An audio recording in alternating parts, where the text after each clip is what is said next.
ഇറാന്റെ ഏറ്റവും വലിയ തുറുപ്പുചീട്ടാണ് അവർ സമ്പുഷ്ടീകരിച്ച യുറേനിയം ശേഖരം ഉപേക്ഷിക്കാൻ ഇറാൻ സമ്മതിച്ചെന്ന US മാധ്യമ റിപ്പോർട്ട് പുറത്തു വന്നെങ്കിൽ പോലും ആ വാർത്ത ഇറാൻ നിഷേധിച്ചിരിക്കുകയാണ് ചെയ്യുന്നത്. ഇതോടുകൂടി തന്നെ ഇപ്പോൾ പശ്ചിമേഷ്യയിലെ സമാധാന ചർച്ചകളിൽ നിർണായക വഴിത്തിരിവാണ് ഉണ്ടായിരിക്കുന്നത്.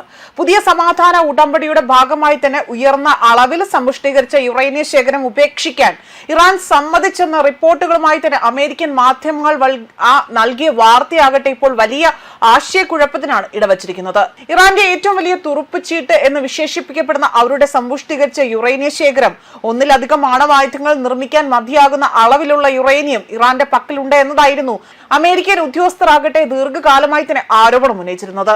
അതേസമയം യുറേനിയം ശേഖരം പൂർണ്ണമായും ഉപേക്ഷിക്കാൻ സമ്മതിച്ചിട്ടില്ല എന്ന് ഇറാൻ വ്യക്തമാക്കിയതായും റിപ്പോർട്ടുകളുണ്ട്. സമാധാന ചർച്ചകളിൽ ചില സാങ്കേതിക ധാരണകൾ മാത്രമാണ് ഉണ്ടായിരിക്കുന്നത് എന്നതാണ് ഇപ്പോൾ ഇറാൻ നിലപാടായി തന്നെ അറിയിച്ചിരിക്കുന്നത്. അതോടൊപ്പം തന്നെ യുണൈറ്റഡ് സ്റ്റേറ്റ്സ്, ഇസ്രായേൽ, ഇറാൻ എന്നിവിടങ്ങൾക്കായി തന്നെ മാസങ്ങളായി രഹസ്യ തുറന്ന നയതന്ത്ര ചർച്ചകൾ നടന്നു വരികയാണ്. പ്രത്യേകിച്ച് ഹോർമൂസ് കടലിടുക്കിലെ സംഘർഷാവസ്ഥയും ആഗോള എണ്ണ വിപണിയിലെ അനിശ്ചിതത്വവും ചർച്ചകൾ വേഗത്തിലാക്കാൻ കാരണമായതായി തന്നെ വിലയിരുത്തപ്പെടുന്നുണ്ട്. സമാധാന കരാർ യാഥാർത്ഥ്യമായാൽ പശ്ചിമേഷ്യയിലെ സുരക്ഷാ രാഷ്ട്രീയത്തിൽ വൻ മാറ്റങ്ങൾക്ക് അവിടെ വഴിയൊരുക്കും. അതേപോലെ തന്നെ ആണവ പരിപാടി, ഉപരോധങ്ങൾ, മേഖലയിലെ സുരക്ഷ എന്നിവയുമായി ബന്ധപ്പെട്ട നിർണായക വ്യവസ്ഥകൾ കരാറിൽ ഉണ്ടാകുമെന്നതാണ് സൂചന. ഇതിനിടെ തന്നെ അന്താരാഷ്ട്ര സമൂഹം സംഭവ വികാസങ്ങൾ അതീവ ശ്രദ്ധയോടുകൂടി തന്നെ നിരീക്ഷിച്ചുകൊണ്ടിരിക്കുകയാണ്. ഇറാന്റെ ആണവ പരിപാടിയെ ചുറ്റുപറ്റിയുള്ള ആശങ്കകൾക്ക് ഇതോടുകൂടി തന്നെ പരിഹാരമായേക്കുമെന്നതാണ് ലോകം ഉറ്റുനോക്കുന്നതും. മാസങ്ങളായി തന്നെ തുടരുന്ന US ഇസ്രായേൽ ഇറാൻ സംഘർഷം തുടർന്നുകൊണ്ട് വലിയൊരു പ്രതിസന്ധി പരിഹരിക്കാൻ ഇവിടെ ഇറാന്റെ തീരുമാനം നിർണായകമാകുമെന്ന് തന്നെയാണ് റിപ്പോർട്ടുകൾ സൂചിപ്പിക്കുന്നത്.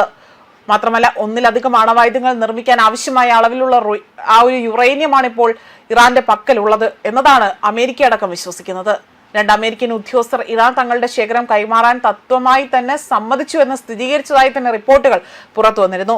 യുറേനിയം കൈകാര്യം ചെയ്യുന്നതിനുള്ള കൃത്യമായ ആ ഒരു സമയവും ഭാവിയിലെ ചർച്ചകളിൽ തീരുമാനമെടുക്കുമെന്നാണ് റിപ്പോർട്ടുകൾ സൂചിപ്പിക്കുന്നത്.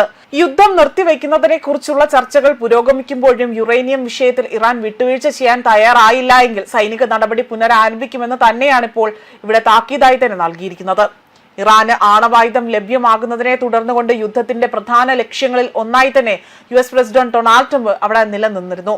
അതേപോലെ പുതിയ ഉടമ്പടിയിൽ ആണവായുധങ്ങൾ ഒരിക്കലും വികസിപ്പിക്കില്ല എന്നും യുറേനിയം സമ്പുഷ്ടീകരണം നിർത്തിവെക്കുമെന്നും ഉയർന്ന അളവിലുള്ള യുറേനിയം ശേഖരം നീക്കം ചെയ്യുമെന്നും അതിനെക്കുറിച്ച് ചർച്ചകൾ നടത്തുമെന്ന് പോലും ഇവിടെ ഇറാൻ പ്രതിജ്ഞാബദ്ധമാണ് എന്ന് വ്യക്തമാക്കിയിരുന്നു.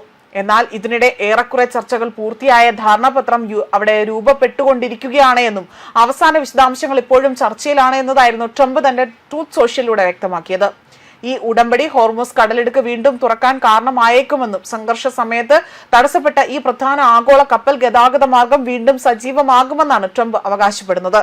അതേപോലെ തന്നെ പുതിയ ഉടമ്പടി 3 ഘട്ടങ്ങളായി തന്നെ നടപ്പാക്കുമെന്നും ഔദ്യോഗികമായി തന്നെ യുദ്ധം അവസാനിപ്പിക്കുമെന്നും ഹോർമൂസ് കടലിടുക്കിലെ പ്രതിസന്ധി പരിഹരിക്കുമെന്നും വലിയ രീതിയിൽ ഈ ഉടമ്പടിക്ക് 30 ദിവസത്തെ ചർച്ചാ സമയം തുറക്കുമെന്നതായിരുന്നു ഈ റിപ്പോർട്ട് സൂചിപ്പിച്ചത്.